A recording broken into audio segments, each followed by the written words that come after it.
Begi jostariz begiratu dio neskak. Lehendabiziko egunean bezala, kokotxa bularraren kontra eusten duen karpetaren ertz gainean bermatuta. De manera que ahora ya sabe las estrategias que utilizamos Laslin, esan du. Eta baitua, franko durdusatzen da, arestian berak esateko desegokia zeritzen txantzen zundakoan. Berandutu egin zaiola esan du erlojorik gabeko eskuturrari zo. Bata zintzilikatu eta lehioa itxi besterik ez du egin behar. Neurri bat lehioa zabalik mantentzea. Azken bizitaren higiene faltak zigitua. Neska gazteak korridorean itxaron dio eta keinu horrekin du. Burua lehor astintzekoa mototsa berregokitzeko. Novelan deskribatzen den bezala. Eta loturatik libratu zaio milea belarri atzean biltzea ere. Erabaki bat hartu behar duen seinale deritzu. Zer erabaki hartu ote duen ez daki. Eskua belarrian du orain.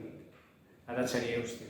Irakurketa hon bat konpartitu den norbaitekin hitz egitea atsegina dela esan dionean. Eta irribarre egin du ostera. Irribarre labur hori aurpegia arras emurtzen dion.